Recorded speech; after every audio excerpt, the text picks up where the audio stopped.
విద్యార్థులకు విద్యా భరోసా కార్డు అన్నారు. కామారెడ్డి డిక్లరేషన్‌లో చాలా అంశాలు చెప్పుకుంటూ వచ్చిండ్రు. కానీ విద్యను పట్టించుకున్నట్టు కనబడుతుందా ఇప్పుడు రాష్ట్ర లే- సర్కార్? రాష్ట్ర సర్కారు నేను అనుకున్న పాపం మా ఆకునూరి మురళి సార్కు హ్మ్. ఆయనకు మా బహుజన బిడ్డ మా రక్త సంబంధికుడు సార్కి ఇచ్చినాక ఎంతో మార్కులు వస్తాయి అనుకున్నా వాస్తవానికి విద్యా కమిషన్ చైర్మన్. విద్యా కమిషన్ చైర్మన్ ఇచ్చినాక సార్కి ఇచ్చినాక ఈ కార్పొరేటు యొక్క భూతంని తరిమి కొడతాడు, హ్మ్. ఈ కూరలు వీకేస్తారు అని నేను చాలా ఎక్స్పెక్ట్ చేసినాను. కానీ ఎక్కడ కూడా పరిస్థితి లేదు. ఇప్పుడు తెలంగాణలో చెప్తున్నా కదండి, మన టీవీ మైక్ తీసుకొని ఏ స్కూల్ ముంగడనన్నా పోయి ఒక చిన్న స్కూల్ నుంచి రేకుల చెట్టు. సిబిఎస్సి పేర్లతోని లక్షల రూపాయలు దండుకుంటున్నారు.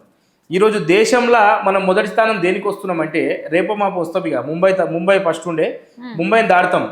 Corporate school. కార్పొరేట్ కాలేజీ స్కూల్లో ఫీజులు హ్మ్. ఈరోజు ఏ స్కూలుకు పోయినా ఒకవైపు ఎమ్మెల్యేలు మంత్రులు వాళ్ళే ఉంటారు, లక్షల రూపాయల డొనేషన్లు, లక్షల రూపాయల ఫీజులు. నిన్నగాక మొన్న ఓ పెద్ద మనిషి మాట్లాడుతున్న ఇంటర్వ్యూలో ఫ్రీ ఇస్తాం, ఏడ ఫ్రీ ఇస్తారు?